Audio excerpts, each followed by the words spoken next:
Well, we're back. We're happy. We're unusually happy this morning. I'm not sure why. Nancy is squirming around, jumping up and down, and we love the show. And I got to remember to tell you folks out there because a lot of you are new listeners. It just happened to flash by us on your dial or on Facebook or YouTube or wherever you are out there in cyberspace and say, who is this? Well, here's who we are. We're a group of folks that for many, many years have been talking about advising you how to buy a car, lease a car, without being ripped off by your car dealer. I mean, it sounds a little crude, and I use that because it's succinct, it's to the point. This is what we do. The car business is a tough business. It's tough for you, the consumer. You probably never had a real pleasant experience buying a car. Think about it. I mean, think about your favorite store: Costco, Target, Publix, Apple. Think about your favorite store, then compare it to the last time you bought a car or had your car repaired. So, I want you to understand, you new listeners, that we do have the qualifications in this studio.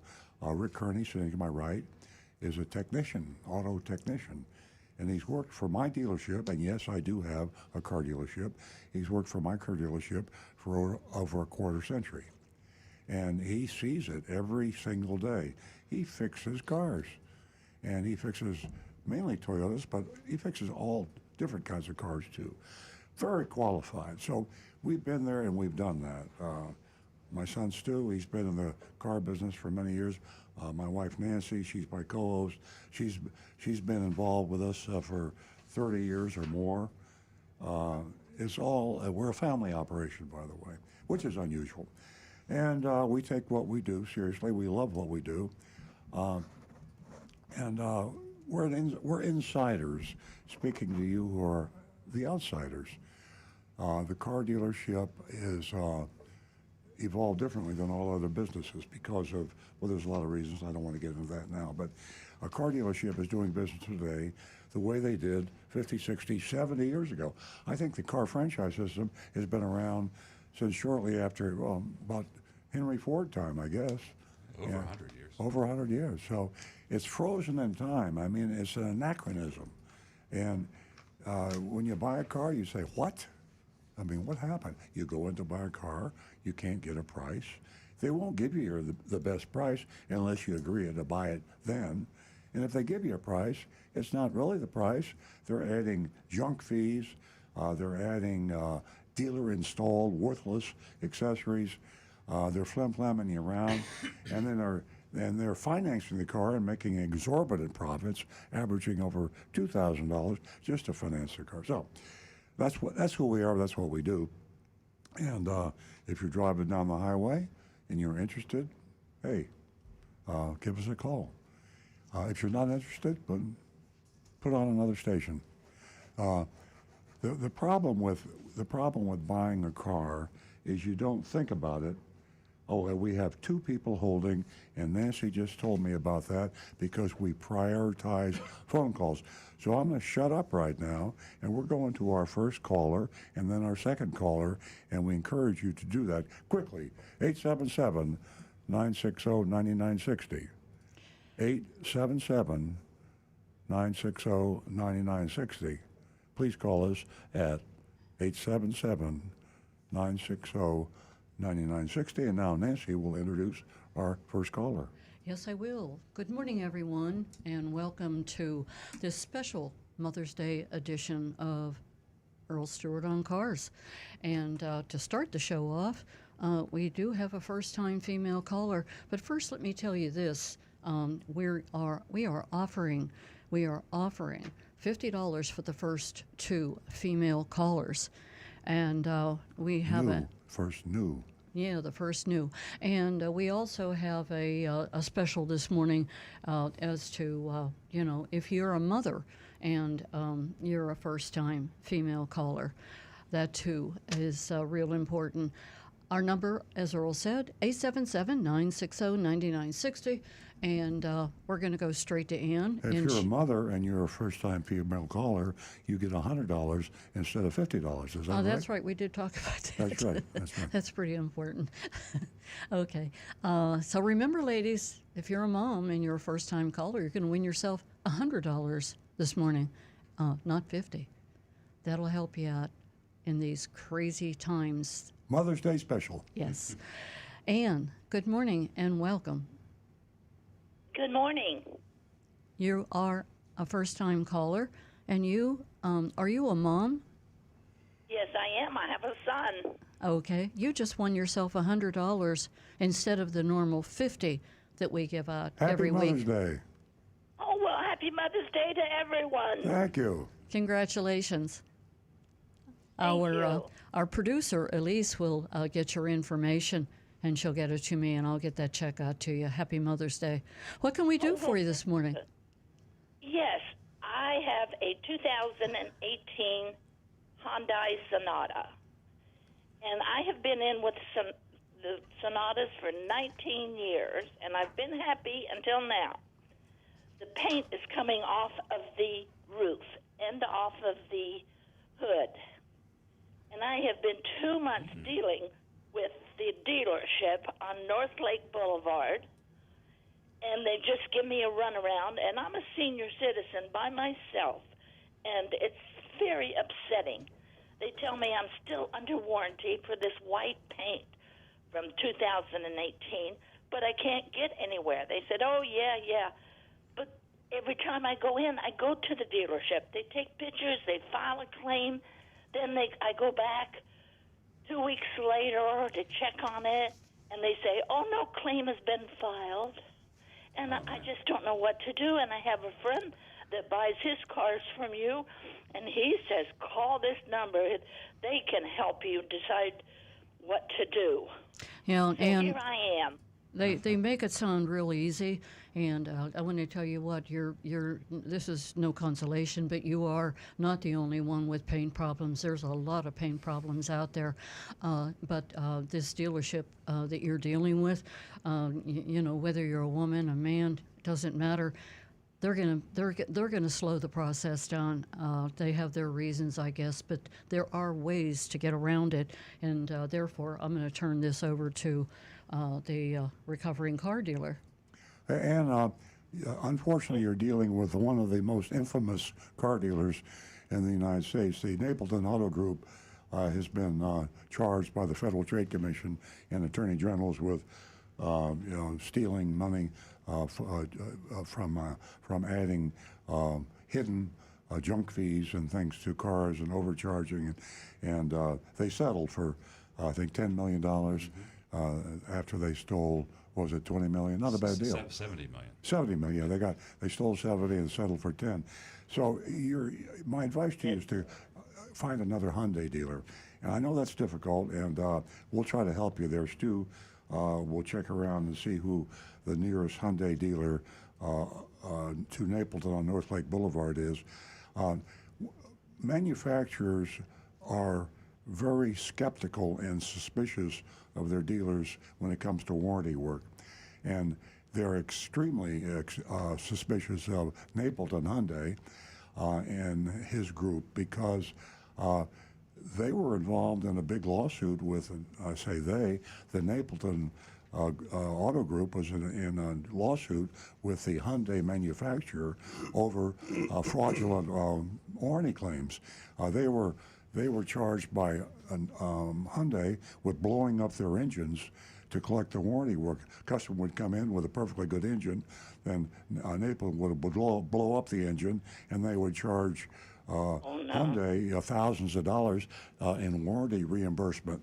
And so you're probably dealing with the dealer is not believed by the manufacturer. I would suggest that you go to another Hyundai dealer. Yeah. And Stu's got one for you, I think. Well, Delray Hyundai in Delray, I mean, it sounds like it's far away, but the next closest Hyundai dealer to the Napleton one on North Lake is the Napleton one in West Palm Beach.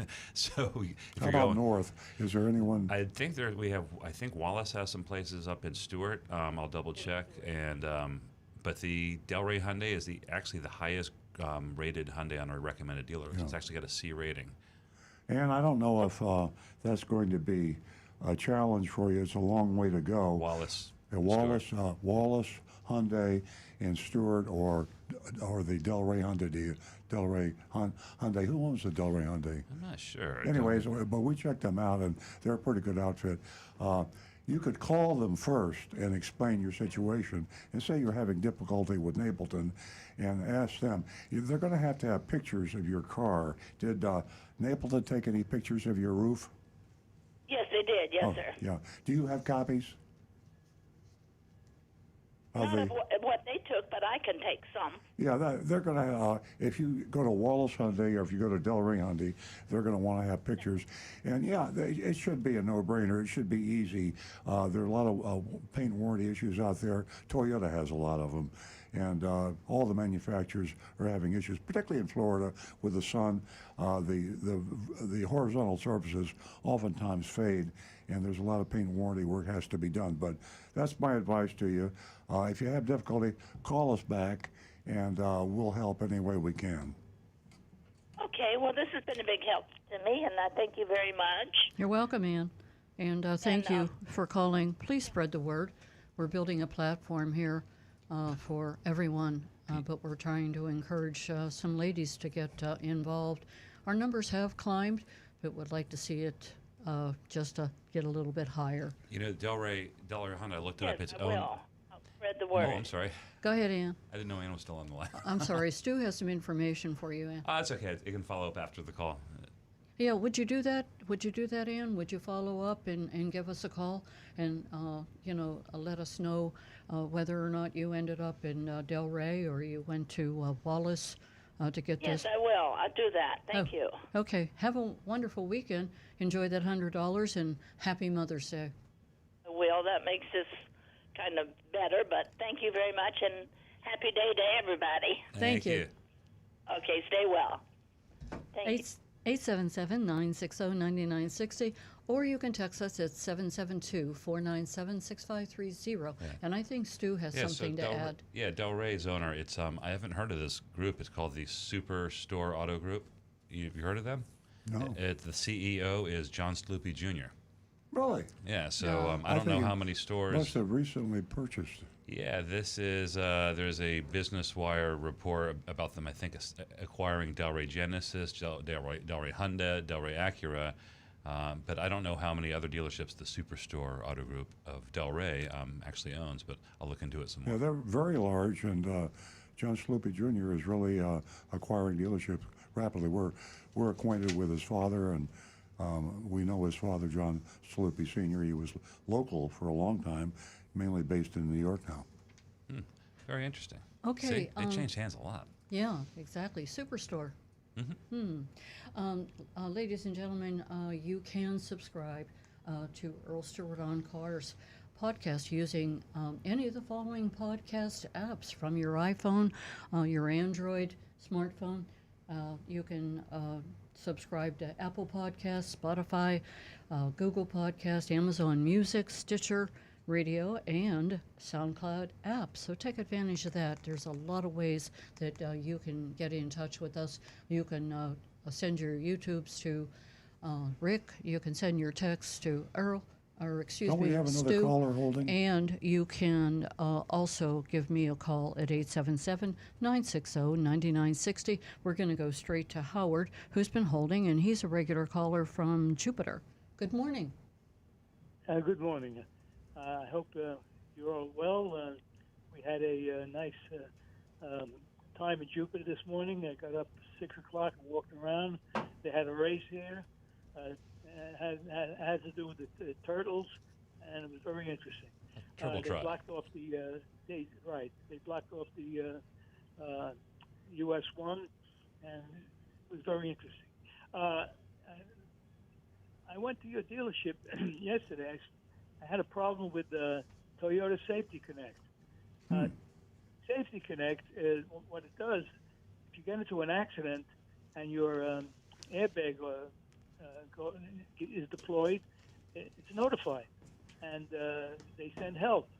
And if you have a problem and the airbag doesn't go off, but you're stuck, there's a button that you press, and you get in touch with them, and they know where you are, and they come and help you. So what happened is that I have a different credit card that I was going to put on it, and I was having trouble. So I went into your dealership, and I spoke to a new person there, receptionist, Diane Dorsey. Yeah. She was great. Uh-huh. She was able to access all my information and get the new credit card on the Safety Connect program. However, I found out, and she found out, that Safety Connect is going to stop October 31st. Mm-hmm. And what I don't know is if it's going to start up again or if it's completely finished. So that's a question I have for you people. What's the story with Safety Connect now? I'm going to look into it a little bit more. I think it's going to a subscription service. It was a complimentary thing, but I'll do a little research because I knew it was sunsetting, and I'll get back to you on that. Yeah, there's interesting on that subject that you brought up. Toyota's Safety Connect is definitely going to continue, and as Stu says, it'll probably be subscription. They're enhancing the services, and I was really pleasantly surprised when I was talking with a Toyota representative the other day that one of the new benefits of Toyota Safety Connect, and this goes with Honda, this goes with all the manufacturers now in the digital age, this whole software phenomenon, we're going in the benefits to the drivers, even and to the dealers too. The benefit that he pointed out to me was that if you're driving a Toyota or a Lexus and you're on the Safety Connect system and you're in an accident, they will direct you to the nearest Toyota or Lexus certified collision center, which will help ensure that your vehicle is repaired with OEM parts. A lot of the insurance companies are prone to try to put aftermarket parts. These are Chinese parts, or maybe in Taiwan or Korea or someplace, that are not safety checked, and which can, if it's a crash part, a hood, a bumper, or fender, can be dangerous. So things like this, by the direct communication from the manufacturer of the car to the dealer and to you, with maybe not even you having to be involved, is going to make your car safer. Rick had a point. Some of them are also trying to push for used parts, recycled from the junkyard. Exactly, yeah. You have to watch it with the insurance company. But anyway, Safety Connect, unfortunately, you're probably going to have to pay for it. The main, I'm not sure about that yet. The main reason it's going down, it's happening all over the country with 3G technology. So all the Safety Connect was based on 3G, and that's coming to an end. Nothing supports it. There is a next generation Safety Connect. That's what I had read about, and I don't have much information on that. It could be free. I don't know, but it will have to be on the 5G network. It'll be 5G, yeah. But thanks very much, Howard. That's a great question, and thanks for complimenting Diane Dorsey. It's nice to have people that will go above and beyond. She's a receptionist. She's the best, and she does a really good job. Appreciate the compliment. We'll pass that along to her. Okay, thank you very much. Have a good day, guys. You too, Give Howard. us a call again, Howard. We're going to go to Mike, who is calling us from Loxahatchee. Good morning, Mike. Good morning. On podcast, can I get you guys during the week on some of your prior shows? Oh, yeah. And if so, what would I try for the podcast? Well, Nancy can list all of them, but if you just have the Apple iPhone podcast app or any of the popular podcast applications, Alexa. SoundCloud. Yeah, you can. As Stu said, there's a number of them, and there's Stitcher Radio. There's a SoundCloud app. You have Google Podcasts, Spotify, Apple Podcasts, and you can access these from your iPhone or your Android smartphone. Well, how about Alexa? Alexa, Jonathan? I think with Alexa, I believe you can play podcasts through Alexa if you teach your Alexa the skill.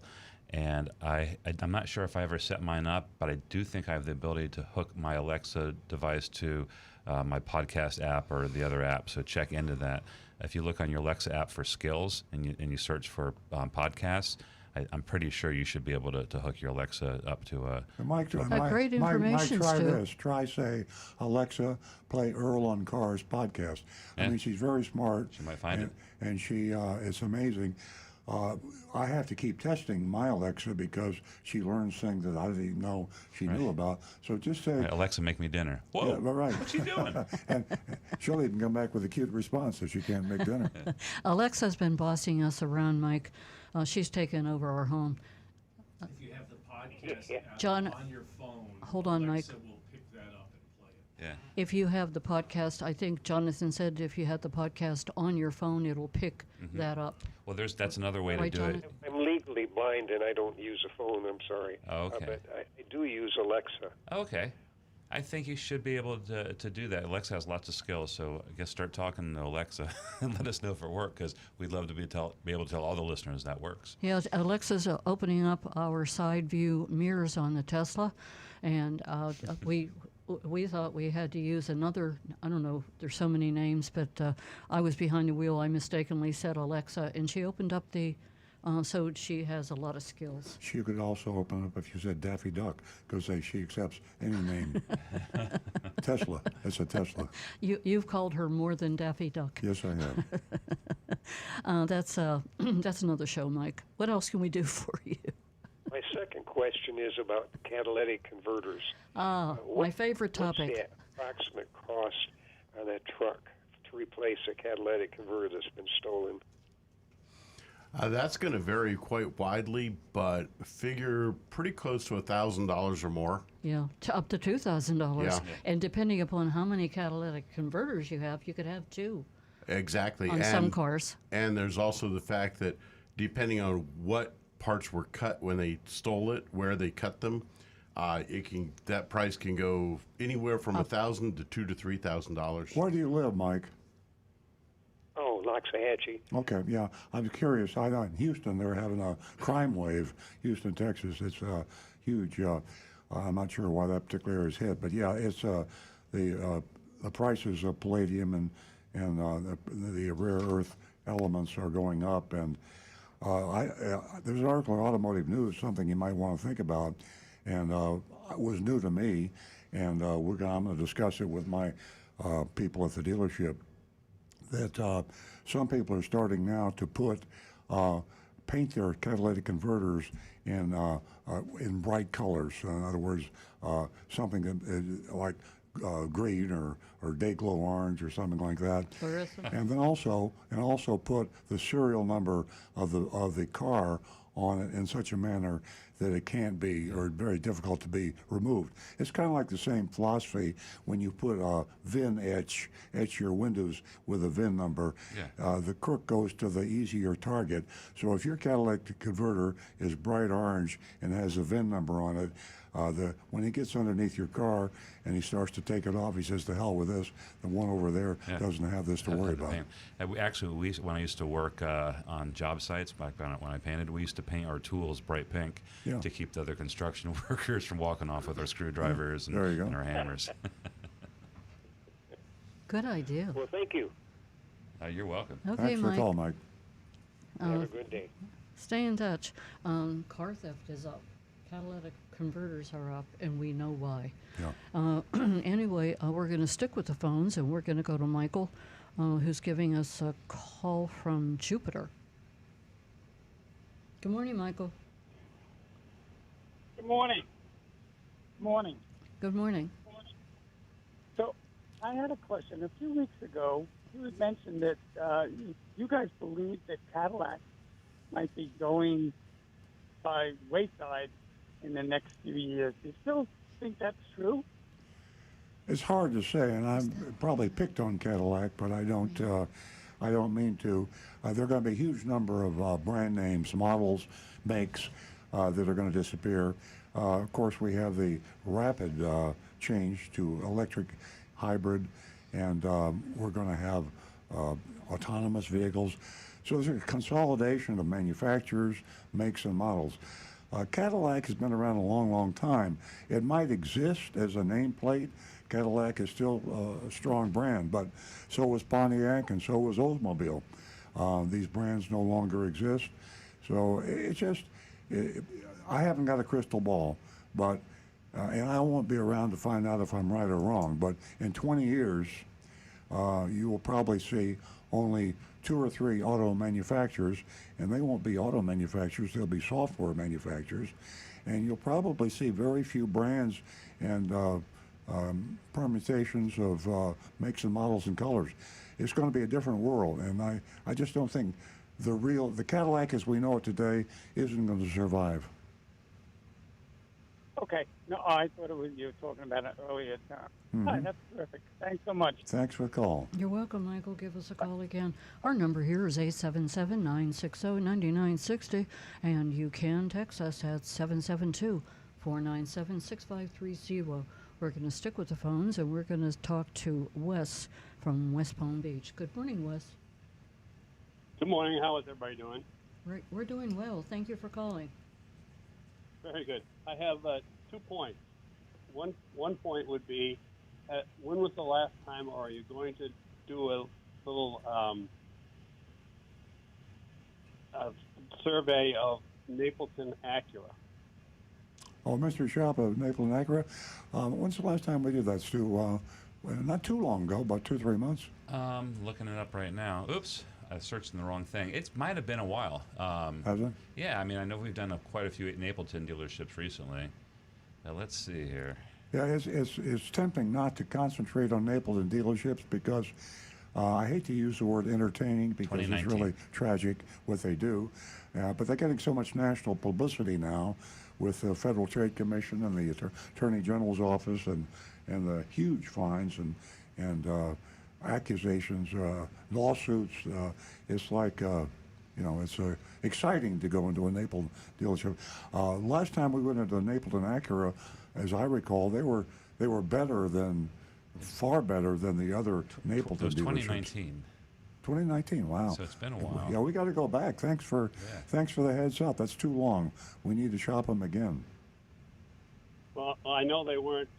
They weren't good. Listed in the lawsuit. They were not good. They were not good. I'm reading my summary, classic bait and switch, and so it sounds like it was not a good experience. But we'll go back. We'll find out. That's old. This is old information. So we'll go back and get a refreshed point of view of Napleton Acura. Great. My other point is I was in with my 2022 Tacoma about 3 weeks ago for my 6-month service, and I had a little problem with timing, and I used the red phone, and it was busy, but I think whoever you just said was your receptionist said, here, use my phone, and I think I talked to Josh, and I got out of there like right away. But since then, I've gotten emails from Earl Stewart Toyota about what's your problem, how can we help you, did we give you all the information you need, can we help you buy a car? Are those computer generated? I mean, I got one this morning, I got one a week ago. We do have an AI with our, and it goes to email correspondence, and generally it's for communications, like back and forth, just like making sure that people have been taken care of. So, there is an AI generated communications thing that we use through our. Okay, when is it generated, Stu? Because I didn't know about that. It's somebody sends in a request for a price on a vehicle that comes back, says if it's after hours, hang tight, somebody will get with you, and then it automatically goes back about maybe the next day and says, hey, did Stephanie get in touch with you? And if it says no, it goes to us. So it's like a kind of, it monitors the communication, makes sure everybody's doing their job. Yeah, I'd like to take a look at that and see what the language is. I've had that comment before. I didn't know This is doing the same it. one. Did you send us an email about this? I think I did, yeah. Yeah, this is the same person. It's just a Yeah. few days ago, last week, right? Yeah, I'm a little bit like you, I think, when it comes to computer-generated emails. I get too much email. I get so many emails now that. Oh, this is only in response to people. This is not an I know outbound that. thing. Yeah, I know that. But what I'm saying is that I've moved to text because I get so many emails, and it seems like every time I contact a store or anybody, and I'm online a lot, like everybody, and every time I call somebody, I get called back, and I don't want to get called back. So it's something we should look at. I'm glad you reminded me. I see it's a good intent, and I think we meant well, but I'm not so sure it's a good idea. So thanks for the heads up on that. Yep, no problem. Just wanted to alert you. I was make sure it wasn't a scam. No, that's not the other reason That's that I a get thought. concerned is, and, you know, if there's, I'm not sure what the number one thing I complain about most, but junk email. I mean, I'm using my trash button and my junk button and my what is the other one? The Clutter? Clutter button more and more. I'm trying to clean out my inbox more and more, and so I know exactly how you feel. And I think we need to take a look at that, be sure we're not annoying our customers. And that was a good point, Wes, you know, whether or not it would be a scam. And there's so much email that is generated from feedback, and it's hard to keep track of everything, and then to re-educate your computer for it not to go into your clutter or your junk. So there's a lot of work there. Thanks for the heads up. Okay, well, thanks. Okay. Have a great day, and I love your dealership. Thank you, Wes. Thank you so much, Wes. Stay in touch. You can get in touch with us also through Your Anonymous Feedback. That's www.youranonymousfeedback.com. And Stu will read it right here on the air. We have been very, very busy on the phones this morning, a little more than usual. And that number is 877-960-9960. Don't forget, ladies, not only are we celebrating Mother's Day, but if you are a first-time caller and you are a mom, you can win yourself $100 this morning, only this morning, because it's Mother's Day weekend. We are going to go to Gary in West Palm Beach, and the others that are holding will be right with you. Good morning, Gary. Good morning. My first car 52 years ago was from Doug Stewart, Ah, and I had just gotten out of the Army, and it was a new 90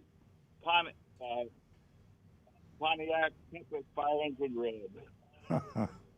wow. And that's when it was down on South Dixie.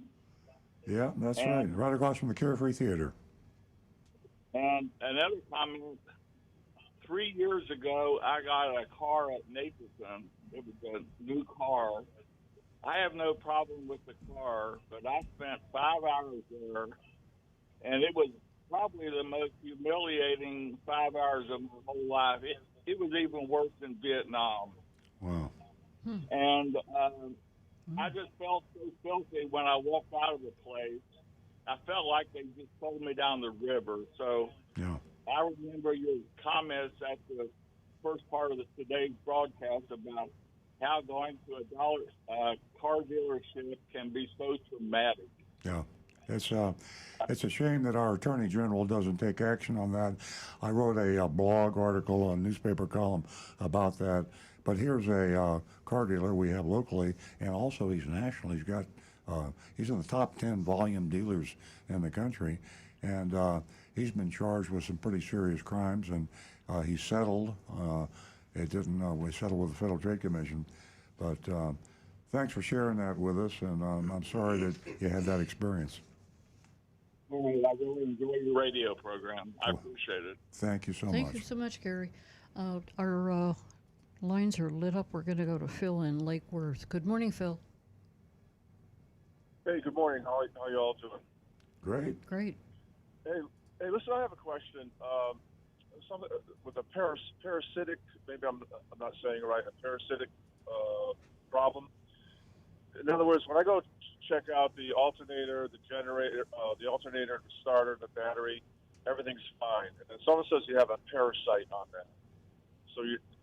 And then what happens is I went through a battery, I went through a starter, I went through an alternator, and it says what's going on is something is drawing juice out of there. Can you explain that to me? Because I'm getting ready to I just put a new battery starter and alternator, and it seems to be doing the same thing. So what is a parasite? What you're actually talking about is a parasitic draw. And what this is something in your car, some component that is supposed to turn off when you turn the car off is remaining on, or it's drawing more power from the battery than it should be, more electricity. generally speaking, if you hooked up an ammeter in line with your battery, when you turn everything off, you should see no more than about 30 milliamps of draw, 30 to 60 milliamps generally. And that's what they call the keep alive memory for the computers. They will need a certain amount of power to keep like the clocks up to date, keep the memories alive on the computer and that. But anything more than that is drawing too much, and that's actually going to run your battery down overnight or over the period of a day or two. So what a technician will normally do to diagnose this is we'll hook up an ammeter, watch for that parasitic draw and see how big that number gets, and then we basically just start pulling fuses one at a time until that draw suddenly disappears, and we trace that fuse circuit to find out what component is pulling so much extra power. And it can be a kind of a long, tedious process because you're basically just exploring the electrical system on the car to try to figure out what is staying on and what is drawing that extra power. What approximately will that process cost, Rick? It can go anywhere from $200 or $300 to $1,000 or more because it's based on how long it takes the mechanic to track this down and find it. Sometimes it's a very simple process, maybe just one light bulb remaining on. Matter of fact, what I would do first is, close your car all up, shut everything off, and then I would look in through the windows everywhere you can and see if there's any lights or anything like that that may be staying on, a dome light or a courtesy light somewhere. Even the door pin switch, shake the doors without hitting the door Phil, handle. if you take it into a service department, put a cap on the diagnostic and say, I've got a parasitic problem here with my car, electrical leak, don't know where it is, but I don't want to spend a lot of money on it. Can you check it out for me? And they say, yeah, we'll do that. I say, well, how much, how little is this going to cost me? Don't ask them how much. And if it, I cap it at $100 or what you feel comfortable with. If you don't cap it, and they're going to come back and give you a bill for $1,000, and still they might still not have found it. So you can't have an open-end diagnostic, but take it someplace to hopefully to the guy that manufacturer, a dealer if you can, and cap the diagnostic fee. Well, I know that when I take the key off the ignition, the buzzer on the ignition is still buzzing. So now that you say that, probably that would be it. So probably would have to put a new ignition with the key and all that, correct? What's the car we're talking about? It's a '98 Ford van. The first thing I would try, I would check that ignition switch and see, because if that key reminder buzzer is staying on, I would go after that ignition switch and check the wiring to it to see what's going on there. It could be as simple as just disconnect that buzzer and get rid of the buzzer, and that would get rid of it. And you don't want to spend $1,000 on a 24-year-old vehicle either, because you've got No. I mean, this is my work van. I mean, it's the body's good, the engine's good, everything's good. I mean, keep it up top shape. But anyways, and then, the second question I got to ask has to do with cars. But like right now, I'm in the car now. But the lady that talks on radio, her voice is excellent. But when you guys start, you have like a bass sound. It's like I think we lost your phone call. Yeah, you're breaking up. You must be in a bad cell area, Phil. Could you restate the question? Yeah, we lost you. Drop the call. I'm sorry. I think what he was saying is that Nancy's voice is coming through normal, but ours there's maybe too much low tone on the signal or something. Oh, I didn't know. Distorted. Yeah. Okay. We are going to. Marty, are you still with us? No. Hello. Marty, hey, I thought I lost you. Hold on for a second. John, hold on. We'll be right with you. Well, we have an enormous amount of phone calls this morning. Good morning, Marty. How are things going? I got a question for either Earl or Stu. Okay. Can they tell me why on the high-end Camrys, or any Camry, they've never put in a memory seat? I have no idea. I know it's in the Avalon. I know even in the higher end models, you're absolutely right. I'm at a loss for words. I don't know. Well, Yeah, that's I a think good it's question. supply and demand. That's the answer to everything. I think people, if they feel like they can get by without something to keep the price down, they don't offer it. And for example, I don't.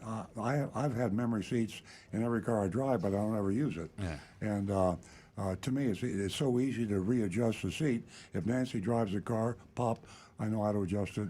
I Yours don't is use really easy. All you do is you put the button until it stops Yeah. moving in every Yeah. direction. Yeah, I know. As far Yeah, back as there can be an advantage, Marty, and a disadvantage important with to two you, yeah. people driving the same car.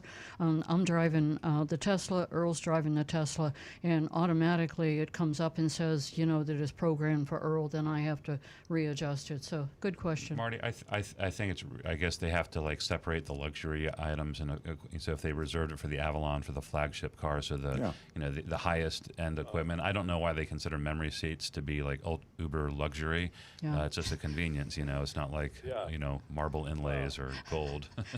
Yeah, I look at it this way: when you build a car, it's probably pretty cheap to put it in. Yeah. And you add it to the sticker anyways, whatever it is. Now, I know even the Avalon, which I've had, you had to have the high-end Avalon to even get the memory seat. But I think Earl hit the nail on the head, Marty. Like they're having no problem selling Camrys. Camry is probably the second best-selling car in the world. So why do it? And then to try and tempt people to go up the Avalon, probably the lowest-selling Toyota vehicle we have, it doesn't make sense. So they should put it in everything. Right, and Charge a they did little away with the Avalon, right? For 22 was the last year. We are in the last cycle ever of the Avalon, unless they decide to surprise us and bring it back in the future. I'm counting my moments in my Avalon because there's someone out there that's looking for one, and there are no more, except mine. The last of the Now everybody knows it. All right. Okay, Marty. Stick with Camrys, I guess, even without the memory seat. There you go. Yeah. Thanks so much. Give us a call again. Thanks, Marty. Bye-bye. We're going to go to John in Palm City, and I'm going to ask my first-time female caller just to hang in there. Good morning, John. Good morning. Happy Mother's Day to Nancy and all the mothers. Thank you. The topic, you're welcome. The topic came up again about catalytic converters. It's all over the news on the internet. There's a new use that they're using them for, believe it or not. It's to manufacture drugs. Really? It's all on the internet. I don't understand the process. It started in Africa, and it's something to do with the honeycomb part of it, and they convert it into drugs, and they're on the increase in theft. My daughter lives in Carroll Gardens in Brooklyn, and that's a good neighborhood. Her friend had it stolen 4 cars on that same block overnight, and her friend has a Honda Civic, and it cost, the way it was cut, it had additional pipes involved, and it was a $3,000 bill, and she only $500 deductible. But the place that repaired it, she had to pay for it. It's what they call a catalytic converter lock. I don't know how that works, whether it's welded around it or what, but it's worth probably looking into. And it's called specifically a catalytic converter lock. Does Rick know anything about that? Yeah, there's a bunch of different devices out there that they wrap cables or cages around the catalytic converter. They lock them in place. They put steel plates on, underneath the body of the car to try to prevent access. There's been a ton of different things that people are using to try to prevent that. As for the catalytic converters being used for drugs, I honestly have no clue about that, and truthfully, I don't even want to know. I know they're stealing them, and I know how to replace them, and I know how to offer advice on how to prevent it, but what they're doing with them once they get them, I don't even want to know anymore. It's crazy.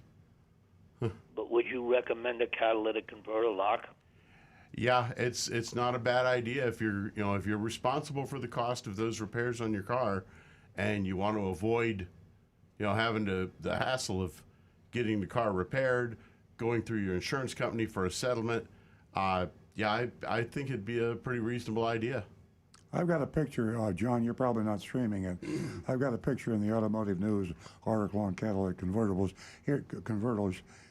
Here's an aluminum or steel shield that is installed, and if you're streaming, you can see it's probably a lot cheaper, or maybe not, I'm not sure, than the lock.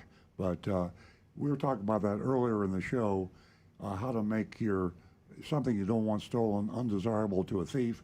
One way is to paint it, put a VIN number on it, and here's a shield that some dealers are putting on catalytic converter. But, you know, the chances of your catalytic converter being stolen, depending on where you live and where you park your car, and what neighborhood you live in, you know, it's pretty rare. It just doesn't happen. Houston's having a rash of these kind of thefts, but like everything else, sometimes you overreact. If you had to spend $100 to protect your catalytic converter, you're probably paying too much.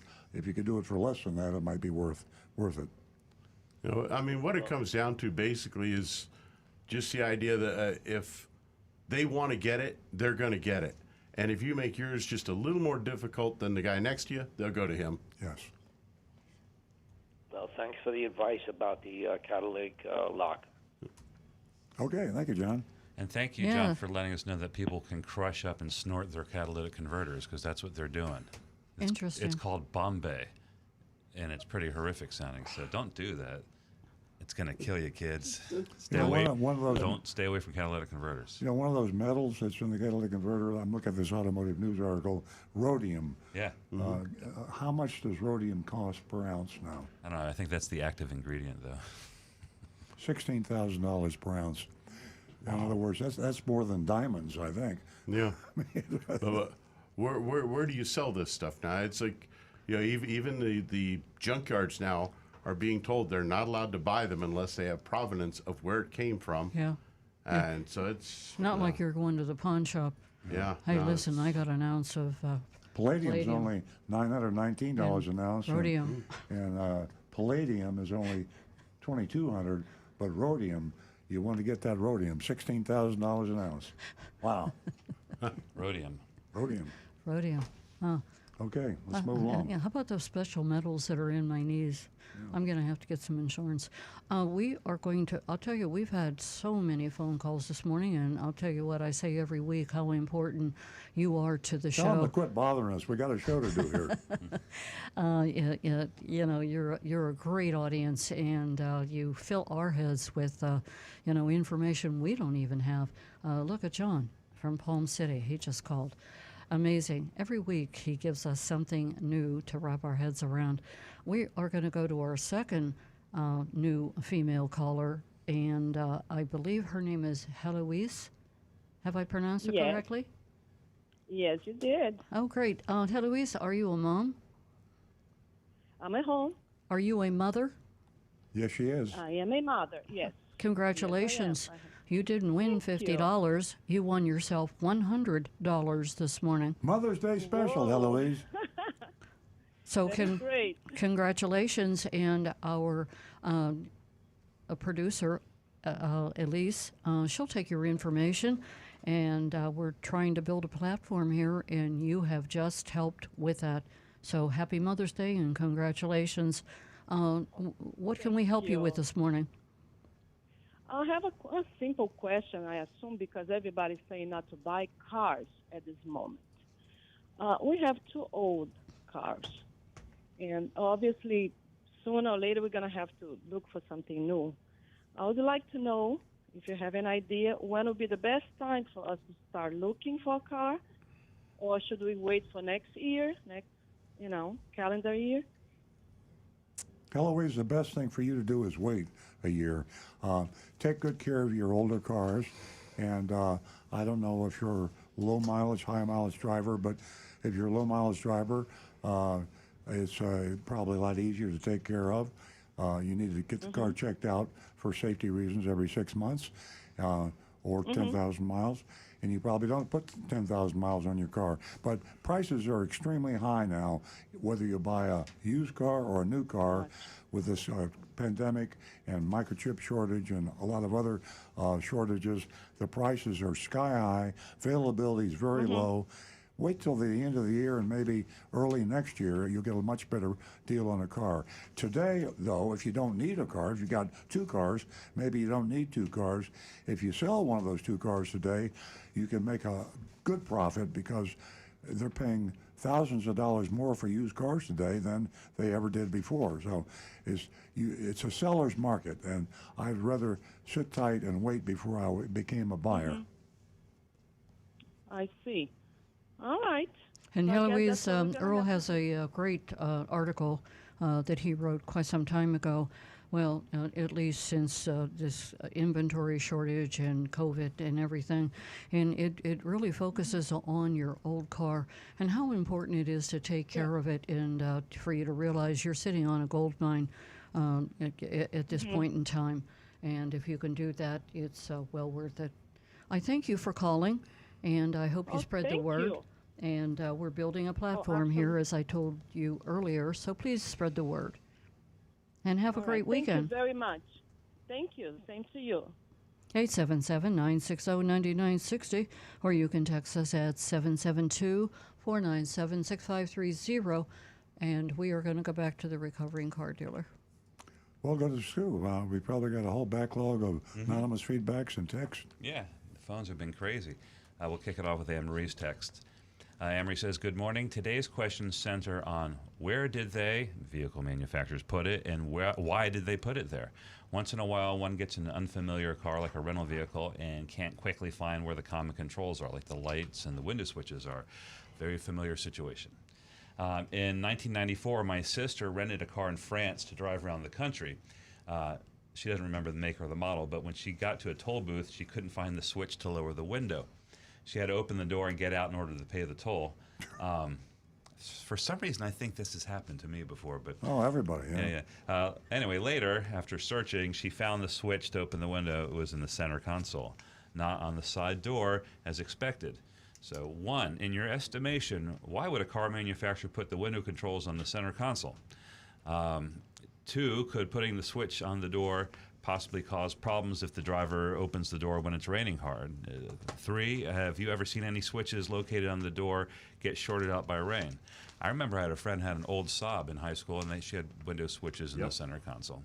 I don't know why they put them on the door, or we're supposed to be a car advice show, but I don't know the answer. MR2 Spiders. Oh, in the the center. Toyota MR2 Spider. Oh, yeah. Had the window switches in the center console. The reason they do that is because they don't think, and it's stupid, and they need to devote more time to consumer input.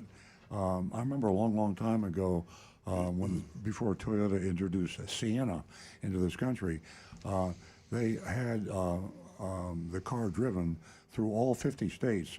It took them a year, and they took notes, the engineers and the drivers, and they carefully took notes as to what the car needed in different areas and environments and terrains. And the Sienna back then was probably one of the most well thought out introduced cars. Now, cars are being introduced so quickly every day that they do stupid things. I'm driving a Tesla. I love a Tesla Plaid, and Elon Musk is my hero. He's a genius, but he's got some of the stupidest design in there. Nancy drives the car, so she'll back me up on this. It has a yoke steering wheel like an airplane, and that's okay, but the horn is on the yoke, and the turn signals are on the yoke, and when you turn the car, think about it, the horn can be on your left, or it can be on your right, it can be above you, it can be below you. So when you need your horn, typically, you need it pretty quickly. And every time I need my horn, I start slapping everything near me, including Nancy, trying to find I'm black and blue. where the horn is. Yeah, and the turn signals are important too. So if you're taking a 45-degree turn, your turn signal's up here, and if you're taking a hard turn, you can't find your turn signal at all. Plus, it's a black yoke, and the controls are black also. So stupidity. And Anne-Marie, once again, the best question of the day. Thank you very much. Mamma mia. Okay, I got a question from Bob. It's probably for Rick, but I know the answer too. Good morning. I know you don't promote your dealership on your program, but my question is, can Apple Play be added to my 2017 Sienna, and can you do it at your dealership? You can add Apple Play. There's an aftermarket things isn't there, to put in on a headset? Actually, certain Toyotas, Apple CarPlay can be added by way of a software update. Okay. Do you know about this 2017 RAV or Sienna? I'm sorry. 2017, I don't think so. I think the 17 is too old. I think you'd have to get an 18 aftermarket or 19 and above. Yeah. For a 17, you would have to go to an aftermarket headset, either an aftermarket device that would add it as a dongle or a different radio unit. And Rick, I think you've advised in the past, go to Best Buy. They got the best deal. Yeah.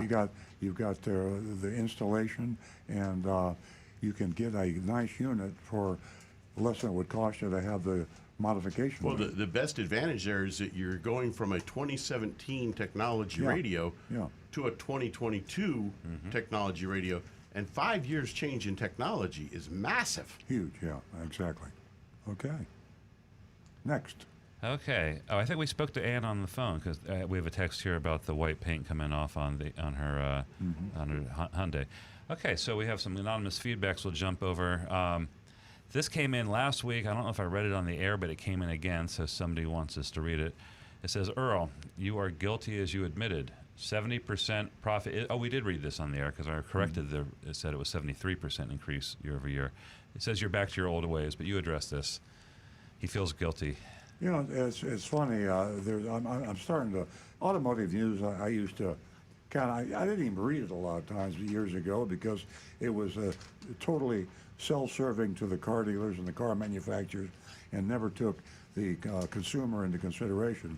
And they came out with an op-ed a few weeks ago that just absolutely got my attention because it called out the Napleton Group and it called out all dealers that are adding junk fees and saying, listen, boys, op-ed in Automotive News, a trade journal of the industry, the retail and the wholesale industry worldwide.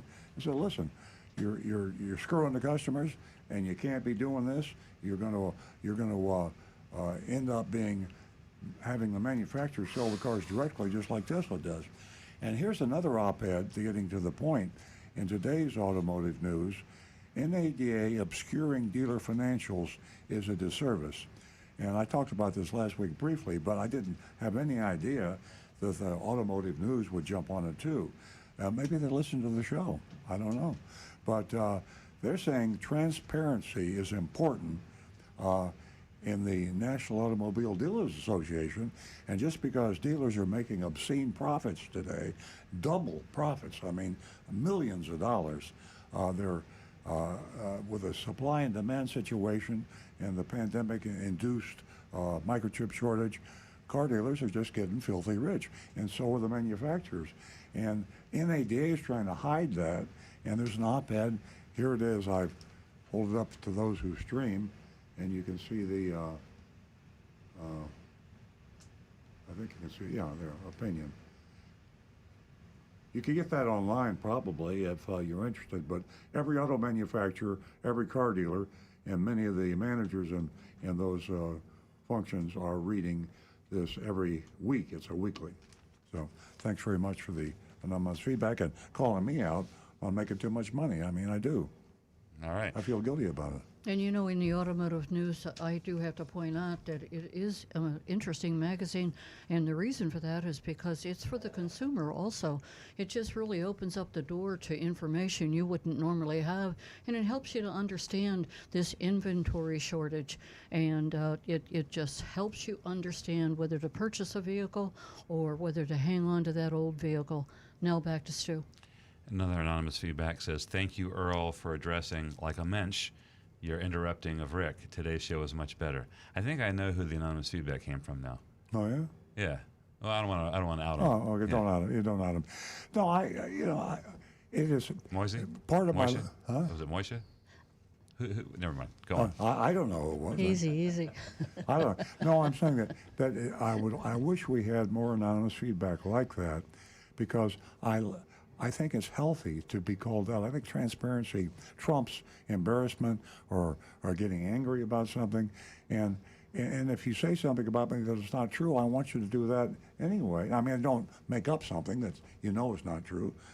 If you want to, do it. But total honesty and transparency is so important. I'm just starting to understand that now, later in my life. And this is, I'm very excited about my new book, Redemption of a Recovering Car Dealer. And we just finished chapters 9 and 10.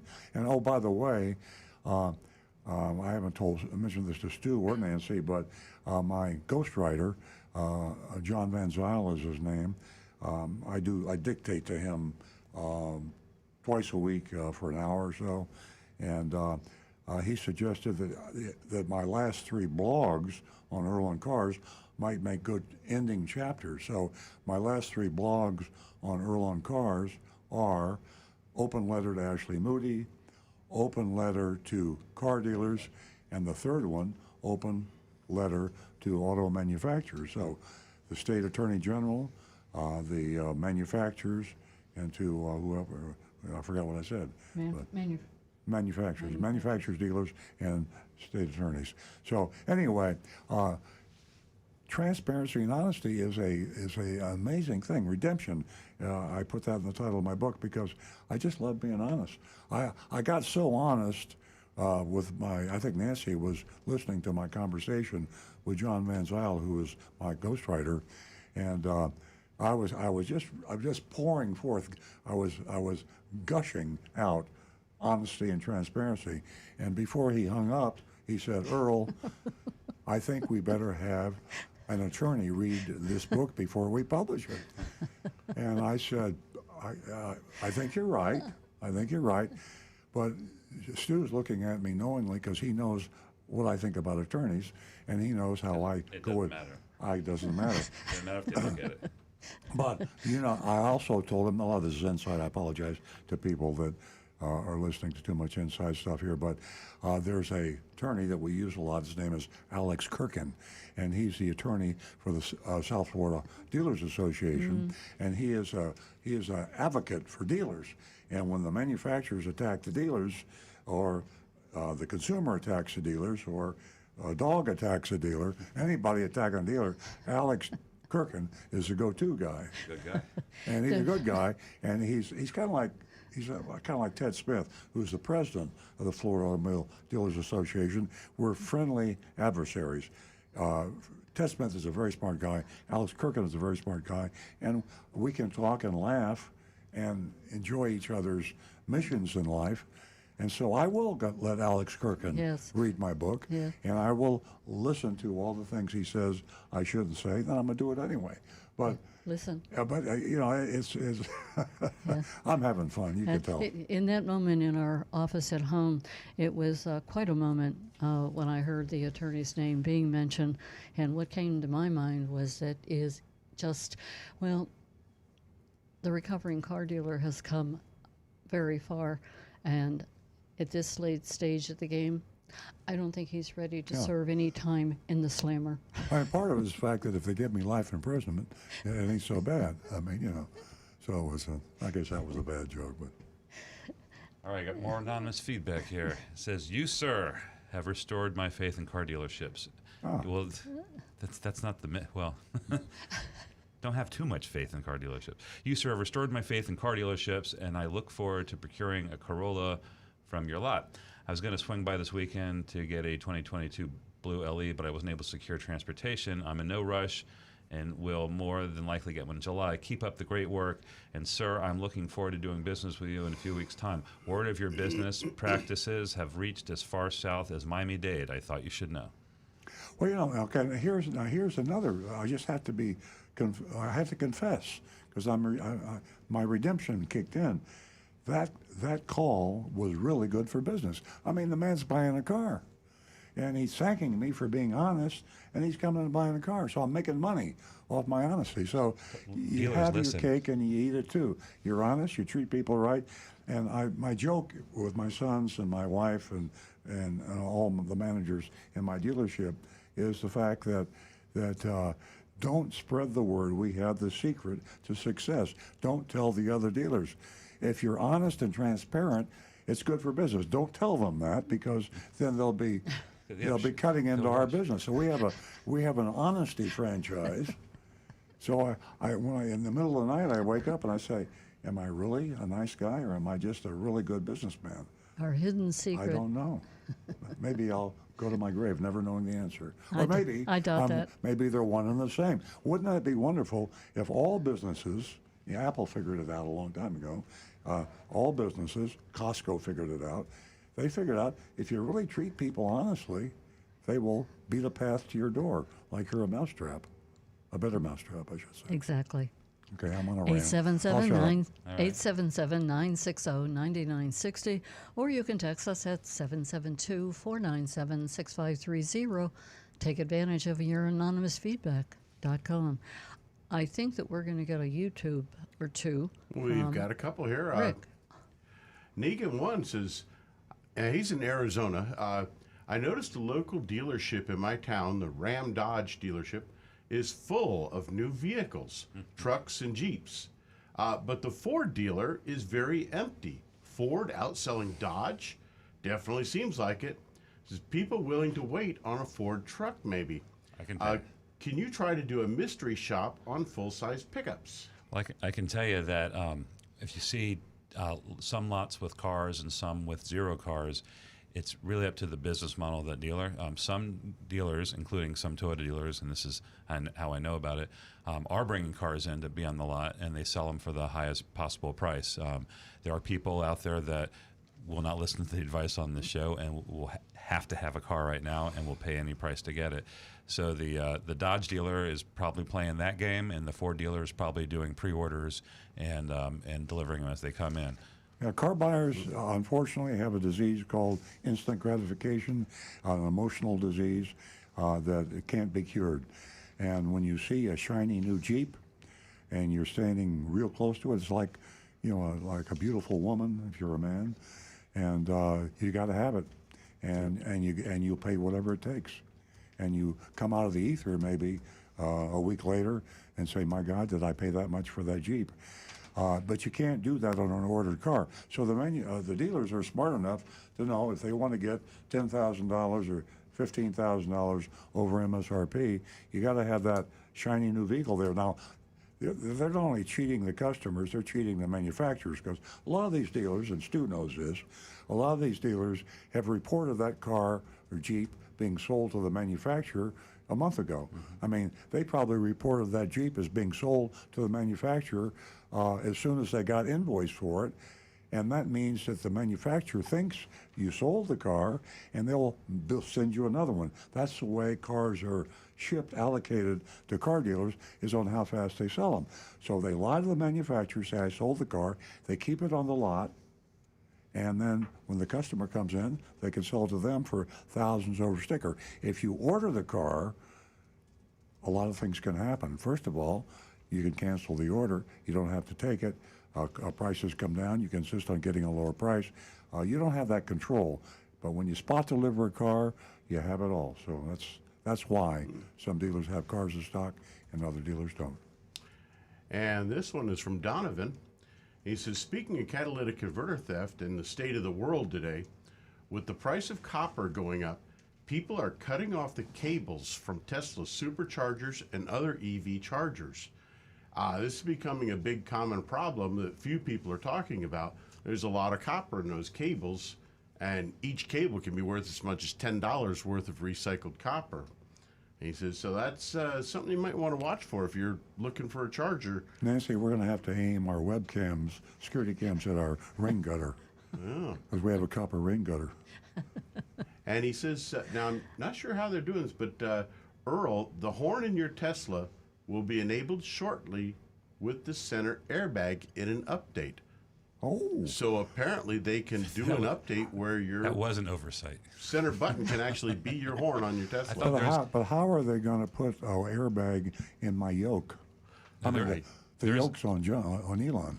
Oh, the yoke's on you, man. There's an airbag in there. I got, yeah, you can't. I mean, I got a yoke. There's no way you can put. There's an airbag in there. There's an airbag in my yoke? I hope there's an airbag in your yoke. Oh, I never thought There about should it. be an airbag in your Yeah. yoke. Must be a little bitty airbag. They pack it up all tight into the little thing, then I'll it check when I explodes. go down. It's a Takata airbag, though, unfortunately. Okay. Uh-oh. Help me. Sorry. Okay. I got a text. He's not getting near that yoke. If a texter says, I also got taken by Napleton, but let the callers know to check unclaimed money in the state. I found a couple of $1,000s they sold, so maybe that's where Napleton's putting it, is in the Treasury. So if Napleton ripped you off, just go to town. No, actually, I Googled it. The Florida Department of Financial Services does have an unclaimed property website, and it's worth checking out. But I don't know if it's if the junk fees that you paid to Napleton go there. But I don't check see it how. out. Check it out. Yeah. You might have some money. How they classify it. Stu, we're going to go back to the phones where Amy is holding. Good morning, Amy. Welcome to the show. Amy? Stewart. Hello. Are you there? Hey. Yes, I am. Good morning, Amy. This is Nancy Stewart. Are you a first-time caller? Yes, I am. Are you a mom?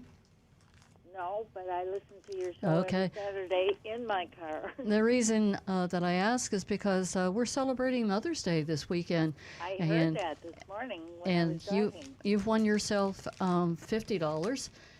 But if you were a mom, you would have won $100. But $50 is a pretty good deal. That's better than nothing. Thank So you. welcome. Stay on the line and talk to Elise. She's our female producer. She'll get your information, pass it along to me, and I'll get that check out to you. Okay. What can we do for you this morning? Well, I have a 1998 Chevy Blazer, and it's, it's fully loaded. And the passenger side rear door, I went to the grocery store, took my grocery bag out, went and got groceries, put it in. The door opened, closed, fine, got home, closed the door, went to open it again, and the latch wouldn't open to open the door. It just wouldn't open. So I tried to do it from inside, and it wouldn't open at all. It just won't budge. So I took it to a guy that has worked on my car before, and he said, well, we'll have to order you a new latch, of which they don't make those latches anymore because they're lift-up latches.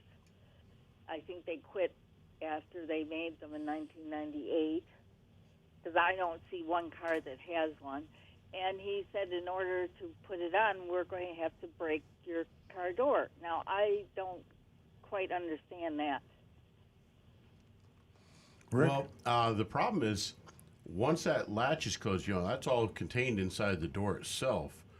So to get access to it, he's going to have to go in through the door panel without opening the door. So unfortunately, sometimes things are going to get broken just because there's no access to get into that latch. It's a process.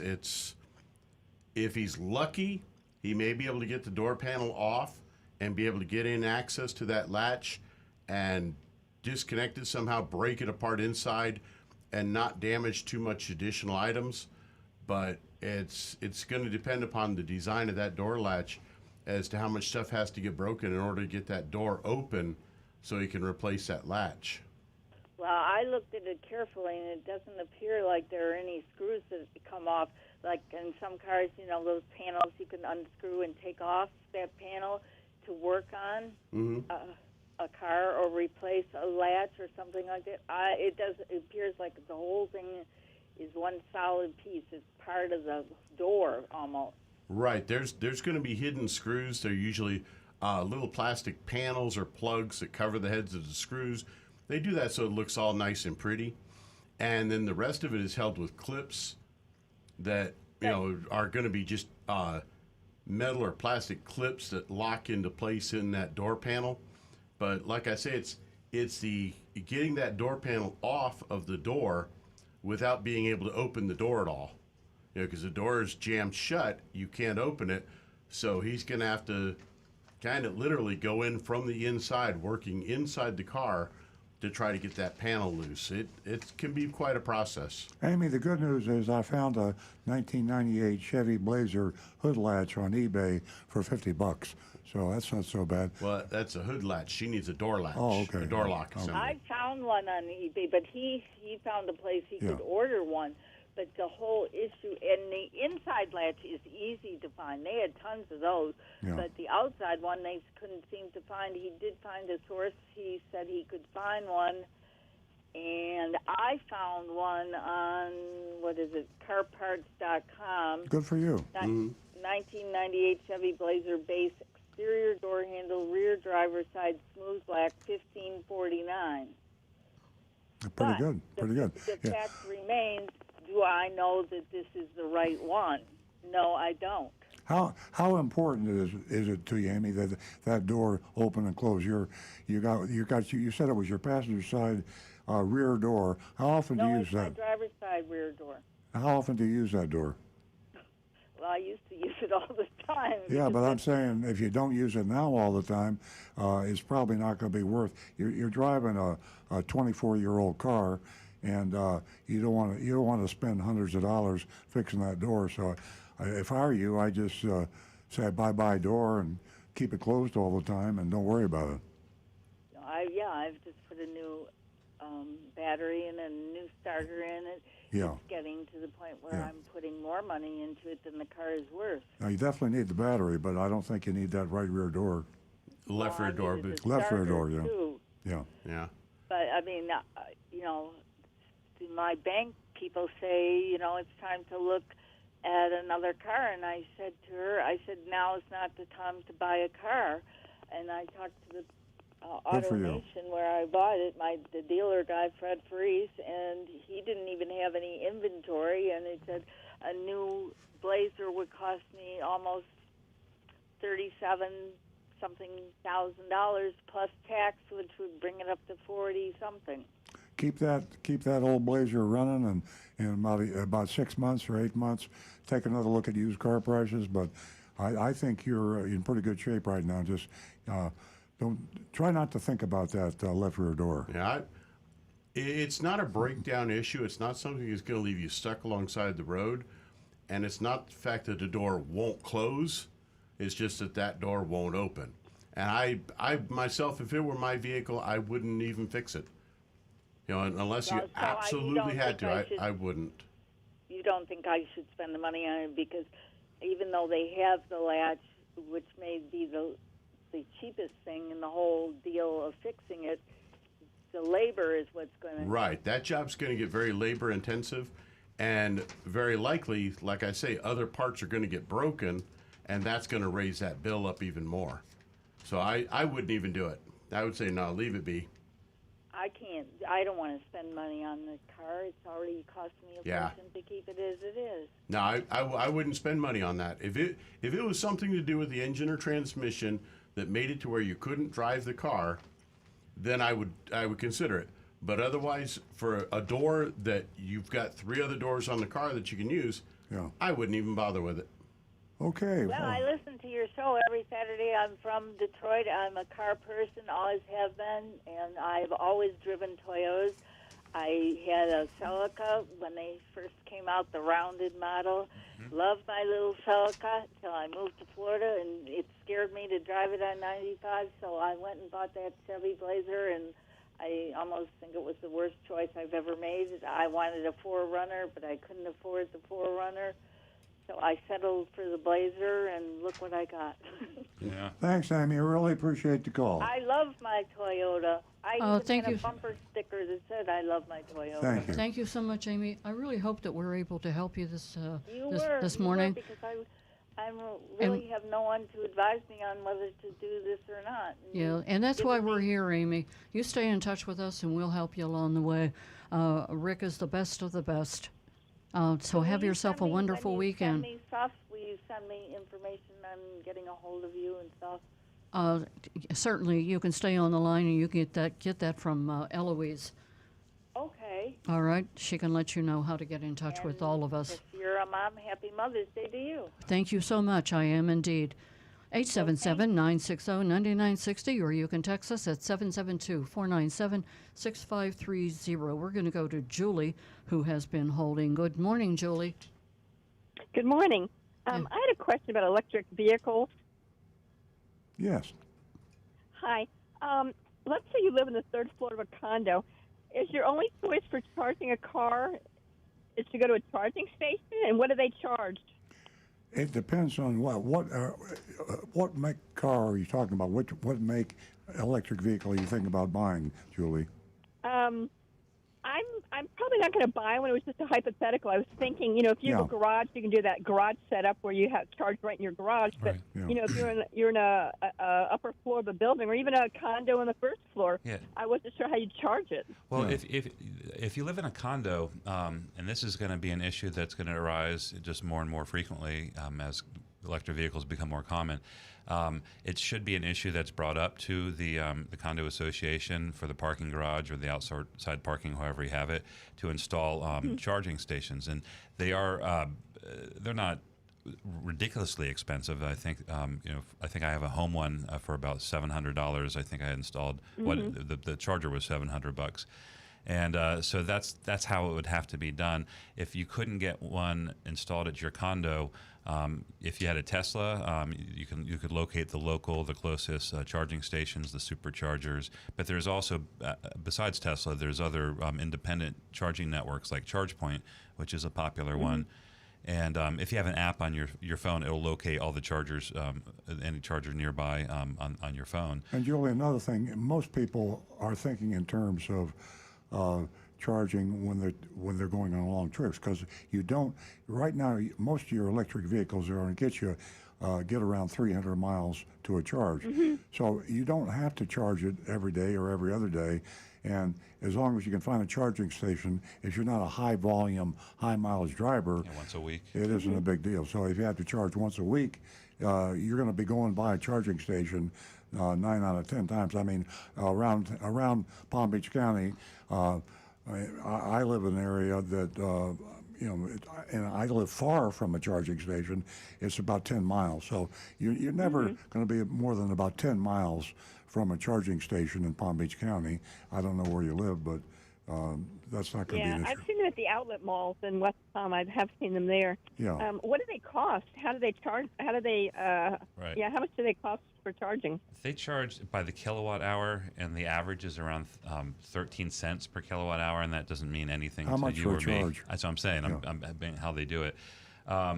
It's about a month, about $30, $40 a month to charge the car and the electrical costs, and so and that depends on how much you drive it. That's way better than gas. That's less than, a third of what I'm paying to fill up my tank right now. Much better. Because I got out of an electric car right when gas went to $4.50 a gallon. That's how smart I am. So it's really it is a fuel save. It's cheaper than gas, and it's a lot more convenient than people think. But it's totally natural to be apprehensive about it because it's a completely different way to get around. And I stressed out about it the first time I took the Tesla on a road trip. Because usually you don't think about that sort of thing. I'll find a gas station. But I did a little pre-planning, and it turned out to be very smooth, and it worked out. It was great, and so I'm a believer. I don't think that the challenges or the things that we're worried about that are they'll be overcome, and they'll be solved bit by bit. And sometimes we don't have the answer for everything, but it's a pretty safe bet now to get an electric car. And I can tell you, Amy, that I'm sorry, Julie, that speaking, from experience in driving, I am driving an electric car now, and I'm driving the Tesla, and I was very reluctant in the beginning, and it's going to save you an enormous amount of money if you figure that out, dollar-wise a year. It's just amazing. Right. You just don't think about it. And you can become very used to driving the electric car, with getting on the road and getting out there. Right. So you can overcome all those fears. I have. Okay, well, thanks for the update. You have yourself a great weekend. Our telephone number is 877-960-9960, and you can text us at 772-497-6530. We are going to go to Jeannie. I believe Jeannie's calling us from... Please go away. Jeannie? Hi. Hi. Welcome to the show. Thank you. You're calling us from North Palm Beach? I am. Oh, good morning. What can we do for you this morning, Jeannie? So I bought a new Porsche Macan, which I love. It's a great car. And a day later, I got an email from Porsche saying that because of a chip shortage, they couldn't provide the electronic steering column that I paid for. So they were giving me a $500 sales voucher to use towards the purchase of my new Macan. But I had already paid for it, so the sales voucher was of no value. So I called Porsche North America, and they said, well, you can use it for service. But the service is included on the 3-year lease, so that was of no value. Anyway, we went back and forth, and they say they'll have someone call me back, and this has been going on since April 12th with no resolution. Wow. I'm wondering if you have any ideas. Well, I know that's a very common thing that's going on now with the global microchip shortage, that some manufacturers are delivering vehicles without all the equipment, with the promise, usually what I've heard is with the promise when it becomes available, that component, they'll install it later. It sounded like Porsche did it with the voucher. Gosh, I mean, I don't know. They owe you $500, but there's no way really to redeem it because they're paying, the service is free and you've already bought the car. I would just see how you could take it up the chain of command to see to convert that to cash somehow, to see if they can change it from a $500 voucher to a check. But I wouldn't know where to begin. Maybe the general manager of the dealership. Have you tried going up to the folks that run it? Yes, and they tell me that I have to take. And it's all going through Porsche. Card. It's and they're saying it's Porsche, right? Right. Hey, Earl, this sounds like a very familiar situation. You have a situation where you need the dealership to advocate for you, and the manufacturer is dragging their fee on her $500 voucher. Yeah, I think that you need to start putting things in writing for starters. I'm not sure whether you have or not, but phone calls and even verbal face-to-face don't cut it anymore. You have to be, I think, text or emails. Always make your request and save copies of your request. When they know you're keeping a paper file on your issue, you get attention a lot quicker. I'd also call Porsche directly. Have you called? Did you say you called Porsche directly? I do. Well, so the letter is signed by a man who doesn't have a phone number at Porsche, but I know he's at Porsche in Atlanta, but they have no phone number for him. Mm-hmm. And they've let me leave messages at a voicemail box, but nothing has ever returned. Yeah. There are other areas you might try. One that always gets a response is my favorite, is the Florida Department of Motor Vehicles. The Florida Department of Motor Vehicles has life and death power over car dealerships. They have the license that a car dealer has to sell cars, used or new or both, is determined by the Florida Department of Motor Vehicles. They have a complaint form. You can download it from my blog site, earloncars.com, or you could get it online and file a complaint with the Florida Department of Motor Vehicles, tell them specifically what happened. You can be sure that a complaint will be sent to that dealer. Now, the Better Business Bureau and the County Office of Consumer Affairs and a lot of other complaints, nobody pays attention to them.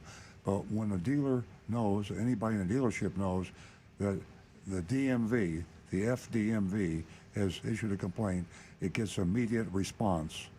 And at the very least, it might make them, push harder to get Porsche to respond to you. It will have the owner of the dealership involved. He will be involved because he will have to know about it. And speaking as a dealer for 50 years, anytime I get a complaint from the Florida Department of Motor Vehicles, it keeps me awake at night, and I look at it and I take care of it immediately. Okay, that's good advice. I'll try that. Okay, well, thank you. Good sorry, luck. it is Thank really you, Jeannie. frustrating when there's faceless people. Sometimes it's easier to deal with a tough car dealership, but when you got the manufacturer and they're just hidden behind, like you said, you got a name, but there's no way you're ever going to find this guy's phone number. Good luck, Jeannie, and good I luck. hope you stay in touch with us. Okay, I'll let you know what happens. Have a great weekend. We're going to go to our last caller, Mark, who is a regular from Palm Beach Gardens. Good morning, Mark. Good morning to all of you, and happy Mother's Day, Nancy. Thank you, Mark. I got just two things. One thing real quick is with the lady that has a Chevy Bronco, there could possibly, Rick, couldn't there possibly be a problem with the child restraint switch on the latch, whether, people load groceries in and out of a car, and sometimes the switch on the inside of the jam, actually on the latch, there's a switch to prevent, if you have a small child in the car and you're driving down the road, it prevents them from opening the door from the inside. And I know it's supposed to open from the outside, but if that switch is in an intermediate position rather than open or closed, that possibly could be an issue. What do you think? That is certainly a possibility. The problem being that those switches, generally when the door is closed, it's inaccessible. It's actually back in behind the door jamb at that point, and you almost cannot get to it at all, even with little hooks and levers, little tools. Coat hangers. You can't get it. Yeah, you cannot get access to it. What most likely has happened is age, rust, corrosion, and that latch basically has jammed itself in a mid-lock position. It's almost like if you ever did that old trick where you were trying to open the door right at the same time that someone was playing with the door lock, and it catches that door lock in the midway position, it'll jam up the lock. And usually you could get those to free up, but if it's jammed up inside and just from corrosion and that locked itself, it's done, and there's just really no other access. The only other thing I thought a possibility is, the biggest thing is going to be opening the interior trim panel with the door closed. Right. And trying to gain access to that latch. But anyway, that was just a question. My other biggest thing is, with petroleum-based automobiles, driving gasoline engines, you have an alternator that works jointly with the battery, that as you're driving the car, it charges the battery, with everything working properly. Now, how come, and this may sound like a silly question to you guys that know about electrical vehicles, why on an all-electric vehicle couldn't the manufacturer come up with an alternator-type situation to where, we talk about all these problems getting to charging stations on time if you don't have one at home or at your condo association. Why don't they have a device on an electric car that as you drive it, it would help charge the batteries on your electric vehicle, thus giving you longer mileage stretches? Does anybody have an idea on that, or am I just my brain stuck in neutral? Well, basically with the way they're designed, the electric motors that drive the wheels, when you let off the accelerator and the car is coasting, those motors switch to generators, and they actually use the spinning force to create electricity to help recharge the system. It's called regenerative braking. The problem is what you're going to encounter, and this has been throughout history, people have always looked for this, perpetual motion or free energy, and it simply cannot exist because the drag created by a generator that is being spun will slow that car down so much that you're not going to produce enough electricity to equal the amount of energy you've lost by slowing the car down. So unfortunately, trust me, it's been tried. People have tried hooking alternators up to the wheels by way of belts, trying to create free energy. Mark, you probably heard about it just won't work. You probably heard about the inductance coils in the highways, and this is catching on, and that does exactly what you're talking about. As the car drives over, all electric EV drives over a road with an inductance coil buried underneath the surface, you're charging the car.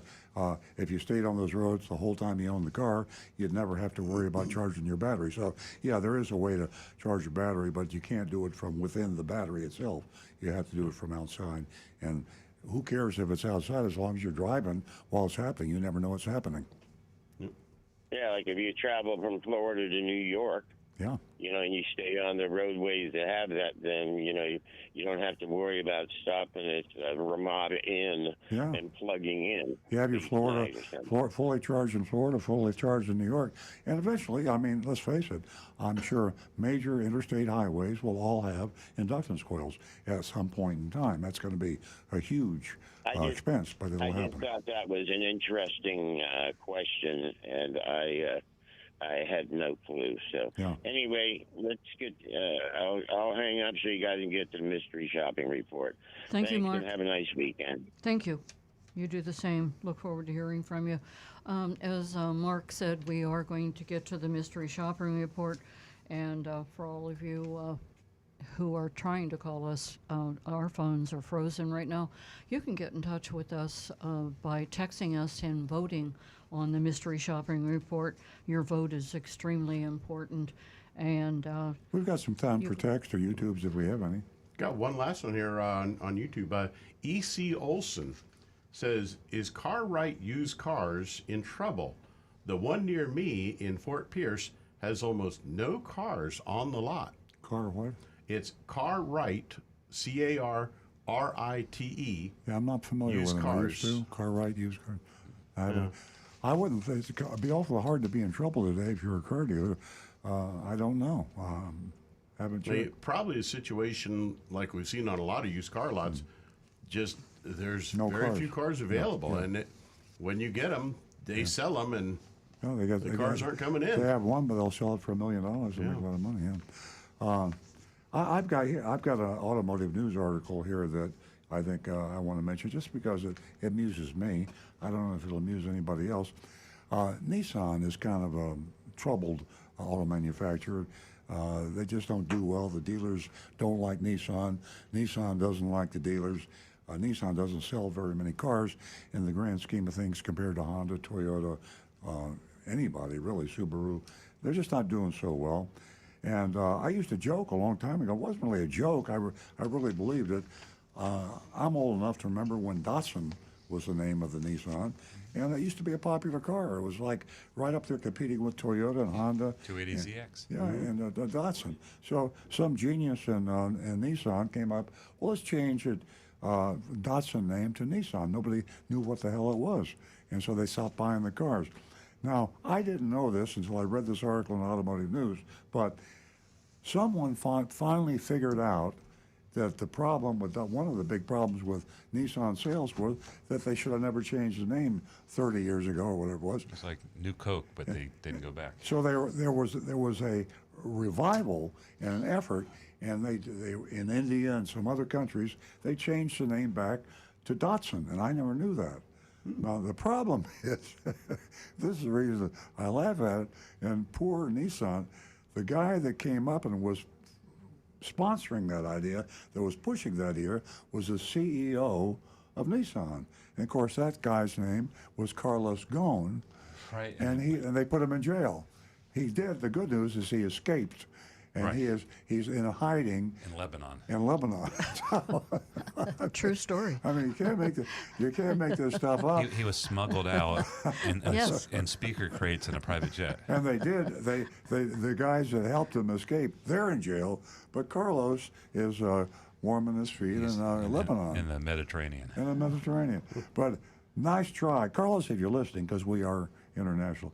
Carlos, if you're listening, it was a great idea, and it would have worked, and I'm so sorry that you can't return home. But it should be Datsun We'll never and not forget you. Nissan. Rick? You know, right when they were doing that switchover, they came out with a series of commercials that had this, like, older Oriental fellow, and he just had this very calm voice, and one of the commercials I remember is him with this little dog in this Datsun pickup, and saying, "Dogs love trucks." Yeah.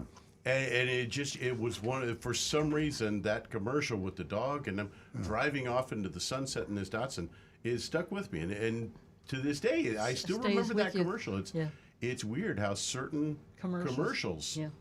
can tag on so hard. Exactly.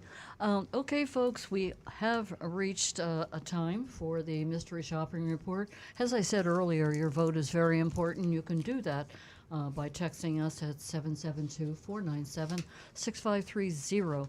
And the mystery shopping report comes from, well, as Stu put it, just a little town that's nestled in the northern part of Florida. And that little town is called Lake City. And the mystery shopping report comes to us from Roundtree Moore Ford. So back to the recovering car dealer and our mystery shop. Well, I'm not the only one that never heard of Roundtree Moore Ford. When I read the title to Stu's report, I thought maybe it was in Pennsylvania. I had no idea where Roundtree Moore Ford was. I had heard of it because I knew of a Roundtree Moore Toyota. So Lake City, we don't know how much, we don't know much about this small town dealership, but we're mystery shopped a lot of dealerships just like this one. Roundtree Moore, small family owned dealer group that dominates the car biz in Lake City. And they've got Ford, Chevy, Toyota, Nissan, and Kia. They just pretty much got the whole town wrapped up. Lake City, a very small little place. I guess I never heard of it before.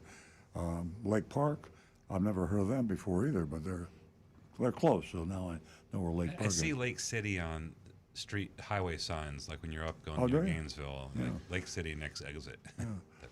Roundtree Moore is part of a dying breed of family-owned dealerships, the type that was once on the car rows in cities across America.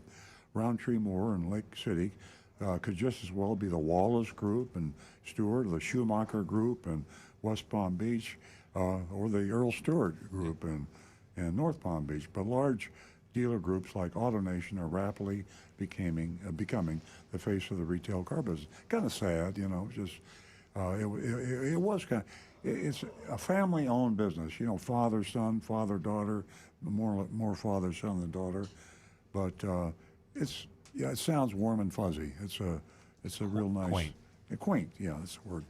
Mystery Shopping reports that family dealerships produce a wide range of results because the styles of these businesses are as varied as the personalities of their owners. Small-town, family-owned dealerships tend to treat our mystery shoppers more kindly and are less likely to engage in the more depraved tactics. Roundtree Moore Ford checks both boxes, family-owned and small-town. They also are operating under the same inventory environment as all car dealers, which makes it possible to hike prices with virtually no limits, the only limit being self-restraint. I like that very much, the only limit being self-restraint. You can charge anything you want if you're a car dealer. There's no legal cap. And if you can sell a guy a car for $1 million that cost you $10,000, it's strictly legal. I think it's immoral. I think it's unethical, but it's strictly legal. The primary goal of our mystery shops for the last few months has essentially been to find car dealers who are practicing self-restraint, you know, ethics, morality. If you've been listening recently, you know we aren't too successful, haven't been too successful. Agent Lightning headed up to North Florida, hoping to add another dealer with solid enough ethics to control his sales department to our list of good guys. Here's the report. Speaking in the first person, when I entered the showroom, the receptionist was busy speaking on the phone, so I wondered a bit, hoping to get the attention of a salesperson. I think we've all done that, and I think in different stores, hoping somebody will pay attention. Eventually, Joe came over and asked how we could help. I said I was there to get a new Ford Edge or an Escape. Joe said they had no Escapes, but there were 2 or 3 Edges that may be available. We could see 2 Edges parked nearby. We made our way over. I walked around the gray one, and Joe asked if I wanted to see this one. I said yes, and Joe went to find the key. There was no Monroney label visible. It happens a lot. Happens a lot, too often. Joe said it had just come in, and they hadn't had a chance to put it on. I guess they do put them in the glove compartments. Maybe during the PDI. Like, we're familiar, if you're listening, when our Toyotas come in, they're prepared at the port, so they come in with the stickers on them. So maybe at Ford, they do it at the dealership. I don't know. The law says they're supposed to be affixed to the window until the customer removes it, and this is never done, but okay. Tired of talking about it. It's just never going to happen. He opened the door, reached between the seats, and handed me the Monroney label and the addendum. Here we go. The infamous addendum. You can't have one without the other. The MSRP was $44,485. That's a Monroney. They had a $3,000 market adjustment, the infamous market adjustment, and $2,895 protection, exterior paint warranty, rain repellent, headlight UV protection, cabin sanitation, interior microbial, anti-theft, VIN etching, nitrogen, I'm running out of breath, nitrogen in the tires, $2,500 collision credit for 90 days. Welcome, kid. Car care products. I didn't understand that one. So if you crash your car in the first 3 months, They will give you $2,500 if you crash your car. Well, that's an incentive to drive unsafely. That's right. Yeah, because I'm gonna get that guy. Anyway, when I read this, I saw the brainstorming session of the advertising agency or the dealership. Probably the dealership. They probably do all their own marketing, and they had a bunch of people in the room. They said, "Okay, now we want to screw the customer out of a few $1,000s. We need to come up with some stuff that costs us nothing." That we can put on the window sticker, the addendum sticker. How about Rain-X? We can put some Rain-X on it. I like that. And anybody else? Headlight UV protection. Yeah, I like that. Well, I don't have anything to give them. How about we tell them if they pop a tire, we'll give them $50. Right. Anyway, there we are. So now the addendum, the price instead of $44,485 is now up to $50,380. There, small town. Okay, we are seeing devious, deceptive behavior in a small town. I asked him if the addendum items were negotiable. Joe said no. He told me his mother. I have a strange sense of humor. Joe said no. He told me his mother had bought a new Edge, and she had to pay for the market adjustment and Roundtree Moore Advantage. It's not funny, and it makes me think of terrible things.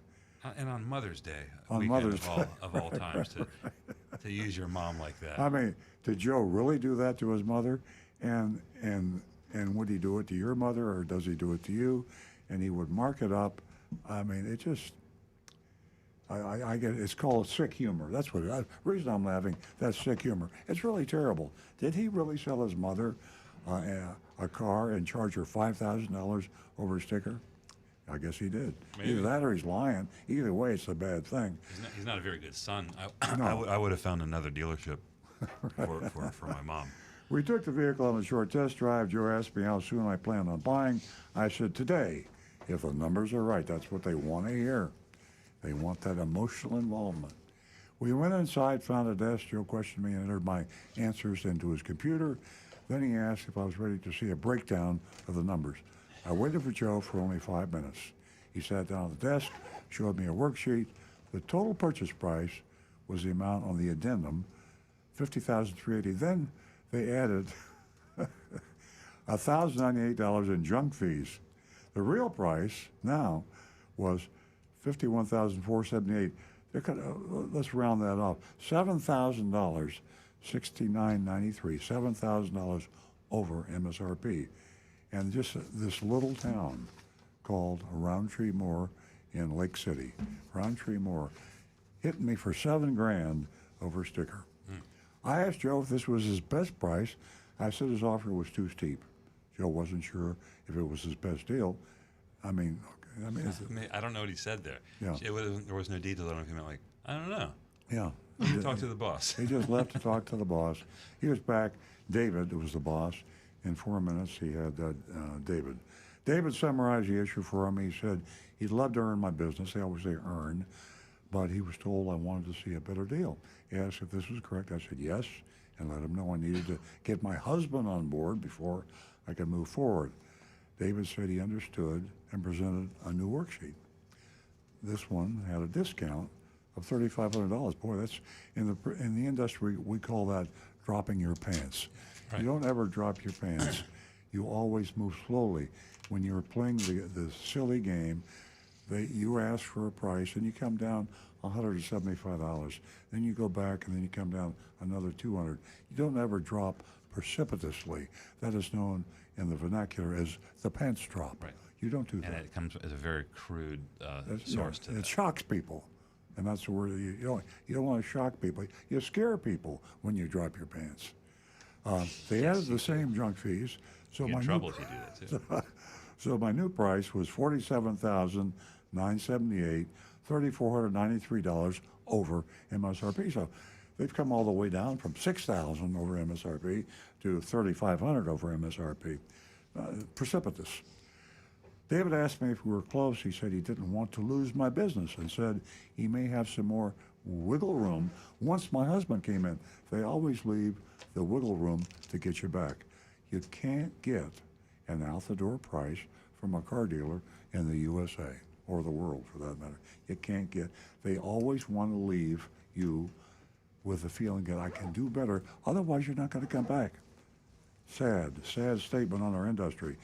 And that's our mystery shopping report. I don't know where we stand time-wise, but I think we got time. Let's hear some folks come in. We were surprised. Lake City, small town, northern Florida, family-owned, with this type of behavior. And the question is, was it an anomaly? Is charging thousands of dollars over a sticker enough to put a person into a failing grade? Is there something else they did that was truly wrong, illegal? That's what you have to think about when you come up with your vote. Well, I think that we are fooling ourselves when we picture these little towns like Mayberry, all innocent. It doesn't matter where you are. You know, greed finds a way. Opie is very mad at you right now. Opie might be mad at me, but Opie And can't the resist. sheriff. The sheriff. Yeah, Andy and Opie cannot resist the temptations that the current market situations are presenting to dealers, and they can't control themselves. And I got grades coming here. I got F minus. Mark gives them it says 50,000 for an edge is ludicrous. F double minus. And maybe that's what it is, because you're expecting something to be wholesome and clean, and it's not. We have a text here who said this could have been a C, but the wiggle room took it down to an F. And Emery says, small town dealer, big city sleaze. It might not be illegal, but the behavior deserves a big fat F. I'm not ready to fail him, but I do think it's a little bit worse than what we've seen. I'm going to give him a D, because I was too nice last week. Okay. Rick? Well, I've got Kirk in West by God, Virginia. Most disappointing, non-negotiable add-ons like nitrogen, which is 78% of the air we breathe. A solid F minus. Happy Mother's Day. Okay. And I've got Tom Seckel with an F. There no Mullinax. Tim Gilliland, I'd put this dealership in my rear view pronto. F. Donovan Lewis, I'd give them a D minus. They came down $3,500. I think you could get that for $50,000 out the door if you really tried. And let's see, Brian Sedlacko, Joe, this is no way to treat your mother. D. And Tom Steckel also says the mystery shop Wes Haney Chevrolet in Live Oak, as a suggestion, says they're a no-fee dealer. But he also had one other comment, and I got to bring this one up. The CEO for Datsun Nissan, Carlos. yeah, he says he opened an Napleton dealership in Beirut. Named it after Napleton Datsun in Beirut. And my vote for this one is it's a D, because they're playing the same games as everybody else, but it's not like they were really hiding anything, except the Monroney sitting down in the console. But they were straightforward with, hey, we're just gonna ransack your wallet for you. So that's right. Enjoy. Yeah. Nancy? Well, it's disappointing on so many levels. Ransacking your wallet, Mayberry, the Monroney label, all of us in all the comments, and I give them an F. Yeah. You know, I'm going to give them a low grade, but I'm not going to fail them, because like Rick was saying, and all the dealers, if you check it right now, we haven't found, how many have we found that are even limiting it to MSRP? Even the ones with MSRP are only close to MSRP. I don't think we found any. I think we had in Pennsylvania, we had a dealer that had the fees. They sold at MSRP, but had dealer fee on top of that. So I'm going to give them a D. I guess maybe I'm just in a bad mood. I probably should give them a higher grade, but they didn't do anything illegal. They just, unfortunately, they just didn't have any moral scruples, any ethical scruples. I mean, the fact, the story sticks with me about the mother, the fact that Joe charged his mother thousands of dollars over a sticker. Why would he do that? Why would you even mention that? Well, not everybody knowing loves their that you mother. just Yeah. I mean, people have bad relationship with their moms. You know, he might hate his mom. Anyway, so we'll do that. I just had this silly thought. Do I have time for a silly thought? The theme song from Mayberry. Can you hear that in your? Can we put that on hold music for our dealership? It makes everybody happy, or drives people insane. I love the sound. Anyway, is there anybody got anything before we head to the closeout here? Any thoughts?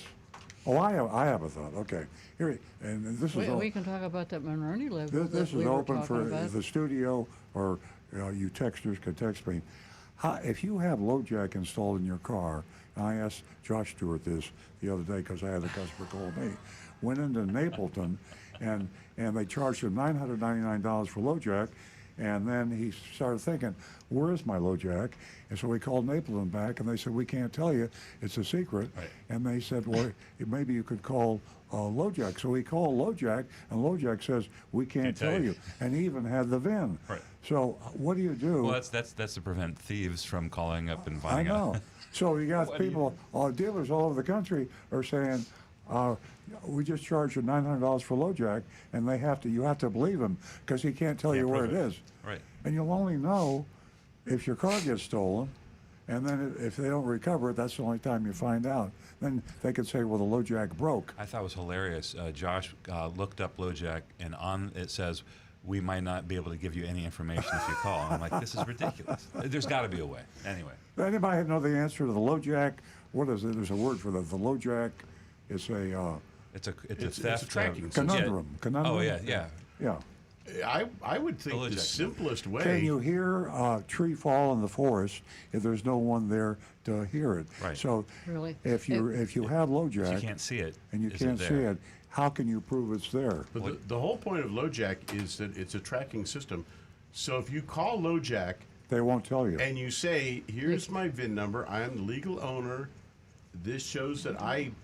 Paid for the LoJack. It's not Can gonna you fly. tell me what is the location of my vehicle? They tell you. Can they tell you where the car is? Not going to fly. Well, They that's won't the do point. that. If they can tell you the location of your vehicle, We are running out of time. Hey, then you know it's listen, working. I have something to add to that. Folks, you heard the question that Earl just asked you. We'll be back here next week. Please text us. Please, you can get in touch with us a million ways. Or LoJack. Earl has been. We've been talking about this for days. Please answer the question. Okay. Thank you for participating. Everyone have a great Mother's Day out there. Have a great weekend, and we'll be right back here next week.